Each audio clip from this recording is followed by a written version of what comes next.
Haleluya, puji Tuhan. Selamat malam buat semua teman-teman, dimanapun Anda berada. Pada malam hari ini kami dengan sukacita kembali hadir untuk berbagi kehidupan, sharing kesaksian, supaya setiap kita di dalam kehidupan ini bisa mendapatkan berkat yang berasal dari Tuhan. Yang lemah dikuatkan, yang bimbang dipertetapkan, yang bingung bisa mendapatkan jawaban, yang putus asa bisa mendapatkan pengharapan, yang susah bisa mendapatkan penghiburan, yang sakit bisa mendapatkan kesembuhan, yang sedang dalam penderitaan bisa melihat kehadiran Tuhan di dalam kehidupan ini. Ya, kami sekali lagi berdoa buat semua teman-teman dimanapun Anda berada, supaya setiap kita mengalami kebaikan Tuhan, dan sedapat-dapatnya bisa masuk di dalam rencana dan kehendak Tuhan. Dan saya perlu terus mengulangi, menyampaikan bahwa acara ini, program channel kesaksian, bukan untuk menunjukkan kelebihan satu agama, atau ada satu agama yang hebat. Itu sama sekali tidak penting dan tidak berkenan kepada Tuhan. Karena Tuhan Yesus datang ke dalam dunia untuk mentransformasi, untuk menyatakan kasih-Nya, supaya setiap manusia bisa mengalami kasih-Nya yang begitu luar biasa. Itulah Tuhan yang benar, itulah Tuhan yang baik. Dia turun ke dalam dunia untuk supaya manusia yang hidup di dalam kematian bisa dipindahkan ke dalam kehidupan. Manusia yang hidup dalam kegelapan bisa dipindahkan kepada terang. Manusia yang menderita bisa diberikan jawaban di dalam kehidupan ini. Ya, kasih Tuhanlah yang menjadi tujuan daripada program ini, supaya bisa menyentuh siapapun Anda. Mungkin Anda sekarang ini sedang membenci kami atau sedang membenci Tuhan Yesus, itu tidak masalah, itu tidak penting. Karena kasih jauh lebih kuat daripada kebencian. Kasih jauh lebih kuat daripada apapun, karena Dia Tuhan. Walaupun manusia membenci Dia, tetap Dia mengasihi Anda semua. Dia ingin supaya kasih-Nya bisa sampai kepada Anda. Oleh sebab itu, pada malam hari ini kita akan dengarkan sebuah kesaksian yang sangat luar biasa, yang akan memberkati kita semua, dari seorang narasumber yang tadinya sebelum dia bertemu dengan Tuhan Yesus, dia adalah orang yang sangat-sangat aktif di dalam kegiatan keagamaan. Dia adalah seorang ustadz, dan saya pikir sebagian besar orang sudah pada tahu, ya, sudah pada dengar, sudah sebagian orang sudah pada kenal, karena nama beliau tidak asing, ya, Bapak Ahmad Supena. Dan nama beliau di dalam dunia keagamaan, saya pikir saya tidak perlu ceritakan terlalu panjang, ya. Saya pikir sebagian besar orang sudah tahu beliau, ya. Dan bagaimana beliau Pak Ahmad Supena bisa berjumpa dengan Tuhan Yesus, karena sebelumnya dia bertemu dengan Tuhan Yesus, dia sempat merobohkan gereja dulu, ya. Bahkan juga ada masjid, ya, yang dalam tanda petik bahwa masjid yang berseberangan dengan paham yang mereka miliki, dan itu sempat dirobohkan oleh Bapak Ahmad Supena. Ya, kita dengar kesaksian dari beliau secara lengkap. Oke, Pak Supena, selamat malam, Pak. Selamat malam. Ya, bagaimana kabar, Pak? Luar biasa, alhamdulillah, puji syukur kepada Tuhan. Alhamdulillahirabbil alamin. Assalatu wassalamu ala asrofil anbiya'i wal mursalin wa ala alihi washabihi ajmain. Qala Allah fi Qur'anul Karim. Bismillahirrahmanirrahim. Subhanalladzi asra bi 'abdihi lailan minal masjidil haram ilal masjidil aqsa alladzi baraknahu liyuniyya innahu huwal samiul basir. Saya baca lagi satu ayat lagi. Alif lam mim dzalika kitabul la raiba fihi hudal lil muttaqin alladzina yu'minuna bil ghaibi wa yuqimunas sholata wa mimma razaqnahum yunfiqun walladzina yu'minuna bima unzila ilaika wa ma unzila min qablik wa bil akhiratihim yuqinun ulaika ala hudan min rabbihim wa ulaika muflihun innal ladzina kafaru sang alaihim. Shadaqallahu azim. Di mana ada satu ayat yang Tuhan katakan di dalam surat Yasin. Yasin adalah surat yang orang Muslim ini suka baca surat yang sangat luar biasa ya. Di mana Yasin ini katanya adalah surat hatinya Al-Quran. Di mana suratnya berbunyi Bismillahirrahmanirrahim. Yasin wal Qur'an innaka laminal mursalin ala siratin mustaqim tanjizal azizir rahim. Dan ada satu ayat yang terakhir di ayatnya surat Yasin ini, kalau Tuhan katakan tidak ada insya Allah pasti, yaitu kun fayakun, jadilah jadi. Shadaqallahul azim. Saudaraku sebangsa baik di tanah air Indonesia maupun yang ada di Asia, ahlan wa sahlan ahli baik. Ismi Ahmad Supena, saya min Indonesia.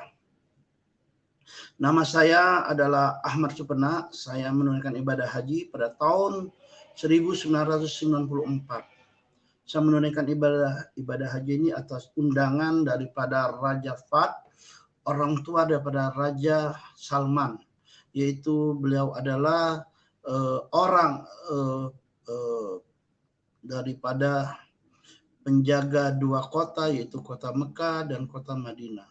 Saya diundang pada waktu itu ke negara itu, nama negara itu adalah Arab Saudi. Ibu kotanya ada di Jeddah, ada juga di Riyadh ibu kotanya. Itu perkenalkan saya ya hidup saya.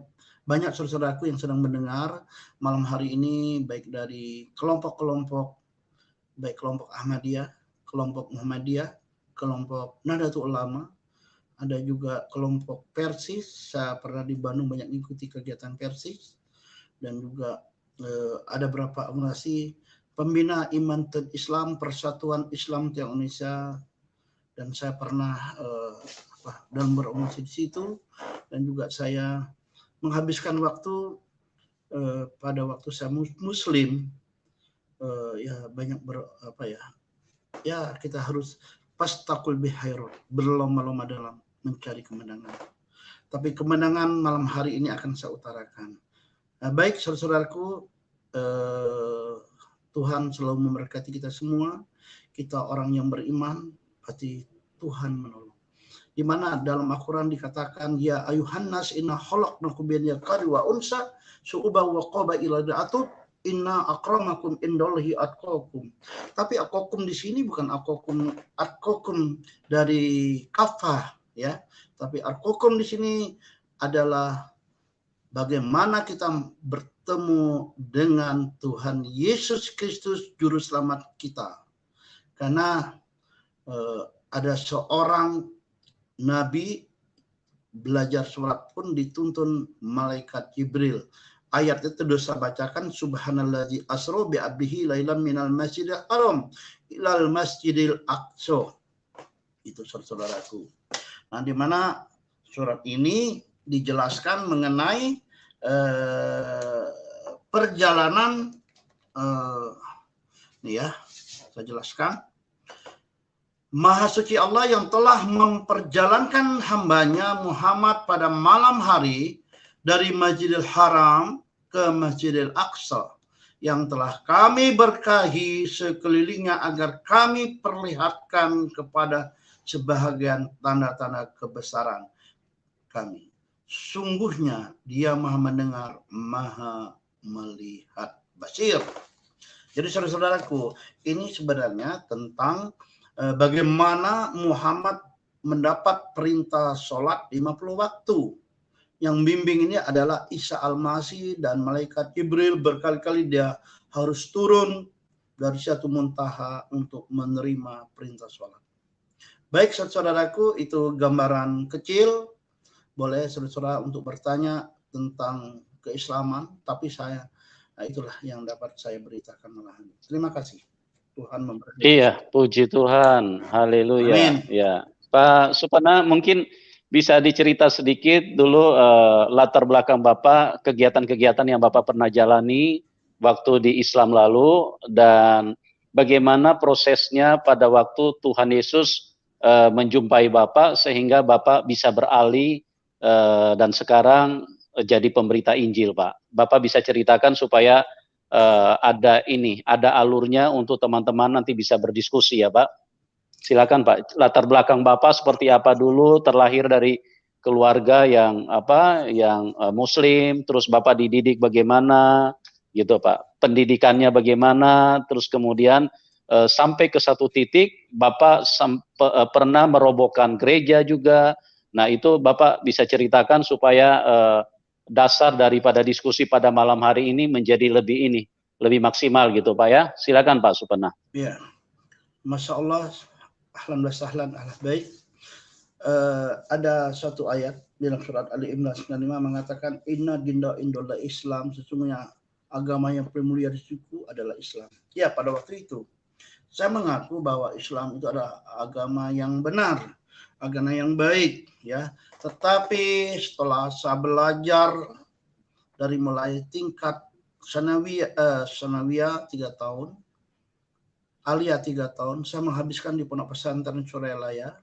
Silakan saudara-saudaraku, kalau ingin bertanya tentang benar atau tidak saya sekolah di sana, silakan tanya.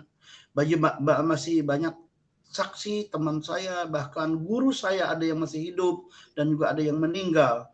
Tapi teman saya sekolah ada yang masih hidup. Itu silakan. Tempatnya yaitu di Tanjung Kerta, Desa Pagar Ageng, Kecamatan Ciawi. Sekarang berubah kecamatan Kabupaten Tasikmalaya. Silakan. Saya kemarin juga ada yang nanya benar apa enggak saya sekolah di situ kan. Nah, saya menghabiskan sekolah di sana hampir berapa tahun di sana sampai saya aliyah setingkat SMA. Ya, saya memang banyak belajar apa dikatakan mereka benar. Saya orang dulu bukan sekarang. Saya ahli sufi. Saya belajar tasawuf, saya zikir, di mana kalimat zikir la ilaha illallah, la ilaha illallah, la ilaha illallah. Itu saya bacakan secara zahar dan hofi. Hofi itu adalah di dalam hati, di mana dikatakan saya belajar itu fi qulubihim, di dalam hatimu itu ada segumpal daging atau mut'ah, itu ada hatimu. Kalau bahasa kita adalah Roh Kudus, bahwa roh kita dalam hati kita jangan dirusak. Itu saudaraku yang dikasihi Tuhan. Perjalanan hidup saya itu tidak mungkin lah Bapak Ibu ya. Saya 94 menunaikan ibadah haji. Saya juga mempunyai sekolah. Silakan tampil. Saya punya madrasah ibtidaiyah dan saya juga punya sekolah sanawiyah di Lepar Pongo. Silakan cek. Benar apa enggak saya mendiri sekolahnya itu, apa saya bohong? Saya tidak mau berkatakan bohong, tidak jujur kepada Tuhan, di hadapan Tuhan. Saya sebagai anak dan sebagai hamba Tuhan, melayan Tuhan, saya harus berkata bohong. Jangan cek. Itu yang saya dapatin belajar dari tahun. Tapi bukan itu saudaraku. Saya belajar itu banyak tuh bukan Al-Quran saja yang saya pelajari. Ada juga hadis kursi. Ada berapa hadis-hadis yang saya pelajari. Ada yang sahih. Ada Riyadhus Shalihin. Saya ada juga belajar bahasa Arab. Ada pelajaran Nahu dan Saraf. Ada pelajaran Imriti, saudara-saudaraku. Saya juga ada belajar berbagai macam dan juga tasawuf. Ya, karena kami dulu tahun 80-an itu saya harus belajar kitab atau ajaran Tarekat Qadian Samaniyah yang diajarkan oleh Imam Qadir Jalani. Ya. Nah, itu juga saya belajar di perguruan tinggi juga, di IGN juga, saudaraku. Setelah saya mengenal Tuhan Yesus 2008, saudaraku yang dikasih Allah.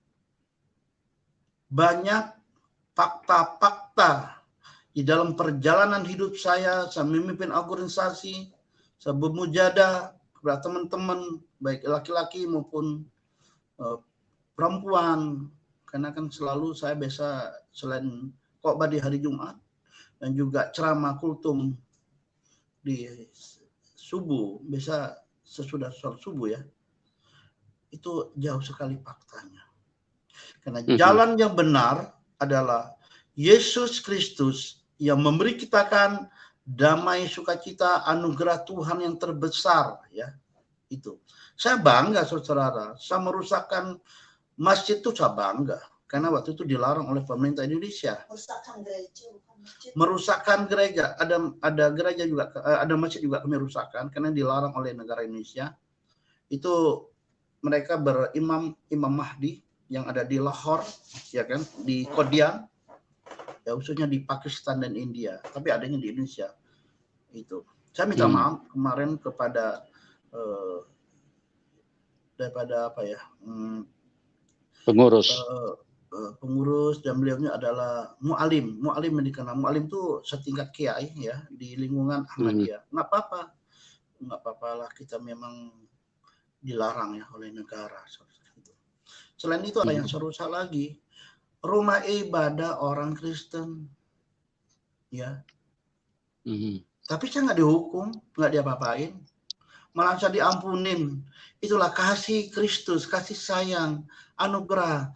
Coba kita merusak yang tempat yang lain, kita berurusan dengan hukum. Itulah, ditampar sebelah kanan dan kiri, jangan membalas. Tapi kasih Kristus, itu saya salut orang Kristen itu. Ya kan? Karena damai sukacita kita terus itu ya. Itu. Saya tidak mengira ya, saudara-saudaraku, saya akan bersama Tuhan. Tidak mengira, saya enggak. Tidak mungkin lah saya haji 94, 2000, 2001. Karena itu saya harus ke sana karena saudara-saudaraku apa namanya nih, saya memenuhi undangan Raja Fas. Karena juga kami dikirim ya oleh Indonesia melalui organisasi, dan juga saya sekolah bertahun-tahun dan mempunyai sekolah madrasah Yayasan Al-Ukhwah baik tingkat ibtidaiyah maupun tingkat sanawiyah. Mana mungkin saya menjadi seorang Kristen? Nah, nggak ada mungkin lah. Ya, seperti Pak Presenter, Pak Pendeta Yusuf mana? Nggak mungkin kan? Tapi Tuhan telah memanggil saya, orang berdosa. Saulus itu lebih parah, lebih jahat. Tapi Tuhanmu tangkap dia, Tuhanmu pakai dia. Banyak Paulus menulis surat-surat di Filipi pada waktu dia di penjara. Banyak kitab-kitab yang ditulis oleh beliau. Saya lebih jahat lagi. Ada orang Kristen datang ke Bangka, gini. Islam ya. Islam. Ada lagi orang Katolik juga demikian. Orang Buddha. Maka itu saya katakan, celakalah orang Islam itu pengikut Kristus. Dan orang Cina kalau masuk agama sesuatu, dia celaka juga. Tapi kalau dia masuk Kristen, dia akan diberkati, dia akan mendapatkan anugerah yang terbesar dari Tuhan. Jadi, saudara-saudaraku, kenapa saya harus menjadi orang Kristen? Karena di Kristen tuh banyak kita berpuasa. Kita harus bermunajat di pagi hari, siang hari, malam hari, saudara-saudaraku. Kita minta kepada Tuhan. Di mana Tuhan katakan di dalam firman Tuhan, dalam kitab Markus 11. Silakan Bapak-Bapak buka ya. Kitab Markus 11, daripada ayat yang ke... Markus 11. Ayat 23 sampai ayat 26 ya. Saya bacakan saudara-saudaraku ya. Yesus menjawab mereka, percayalah kepada Allah. Ayat 23, aku berkata kepadamu, sesungguhnya barang siapa berkata kepada gunung ini, beranjaklah dan tercampaklah ke dalam laut, asal tidak bimbang hatinya, tetapi percaya bahwa apa yang dikatakan itu akan terjadi. Kun fayakun, bahasa Arabnya ya. Maka hal itu akan terjadi baginya. Ayat 24 ini. Karena itu aku berkata kepadamu, apa saja yang kamu minta dan doakan, percayalah bahwa kamu telah menerimanya. Maka hal itu akan diberikan kepadamu. Ayat 25. Dan jika kamu berdiri untuk berdoa, ampunilah dahulu sekiranya ada barang sesuatu dalam hatimu terhadap seseorang, supaya juga Bapakmu yang di surga mengampuni kesalahan-kesalahanmu. Ayat terakhir dalam satu perikop ini ayat 26, tetapi jika kamu tidak mengampuni, maka Bapakmu yang di surga juga tidak akan mengampuni kesalahan-kesalahanmu. Saudaraku yang dikasihi oleh Tuhan, dimanapun Anda berada, kita yakin Kristus mengajar kepada murid-muridnya bahwa tidak ada kita harus tinggal diam. Ya, tidak tinggal diam, enggak. Kita harus banyak berdoa. Kita banyak bermunajat kepada Tuhan. Kita minta apapun yang Tuhan berikan, pasti tidak ada kalimat insya Allah. Ini kebenaran ya. Ini kebenaran saudaraku ya. Kita jangan kebenaran ini kita simpankan saudaraku. Ya, kita harus menjadi suri tauladan ya. Kalau bahasa saya dulu itu kita harus menjadi akhlak yang baik, akhlak yang jangan akhlak yang tercelah ya saudaraku. Menjadi uswatun hasanah saudaraku. Jadi kitab ini ya sangat menolong kita dalam Markus 11 ini. Ya, kita harus menjadi orang Kristen, harus benar-benar kita taat dan setia. Jangan meninggalkan Tuhan. Kalau kita meninggalkan Tuhan, Tuhan juga kita akan dicampak oleh Tuhan, dibuang oleh Tuhan. Itu saudaraku. Nah, mengapa saya harus menjadi pengikut Yesus Kristus? Ini jawaban saudaraku. Kita buka di kitab Matius pasal yang ke-28. Ini diajar oleh dosen saya di STI ini. Kita baca Markus 28 saudaraku, ayat yang ke-19. Matius 28 ayat 19 dan 20. Ya.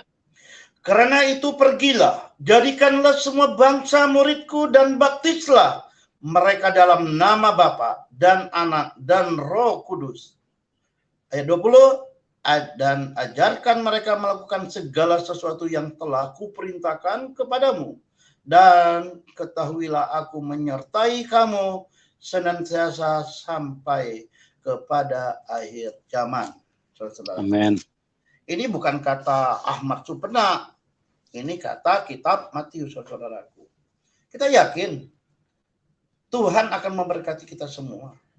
Apapun dalam keadaan apapun kita bersungguh-sungguh. Saya katakan pada waktu baptisan, pada waktu kami mengajar mereka, kalian harus bersungguh-sungguh meninggalkan yang lama, kehidupan yang lama. Ya, karena baptisan itu juga tidak menolong kita. Kenapa saya bilang tidak menolong kita? Kalau kita suka belok ke kiri. Harusnya gimana? Ihdina siratal mustaqim. Tunjukilah kami ke jalan yang lurus. Karena tol pun di mana-mana lurus. Sekarang aja banyak tol yang bengkok-bengkok. Itu saudaraku. Itu Pak Yusuf. Terima kasih. Ya. Oke, puji Tuhan, haleluya. Amin. Ya, Pak, jadi pada saat mana Tuhan Yesus menghampiri Bapak? Ya, Bapak bisa ceritakan lebih lengkap.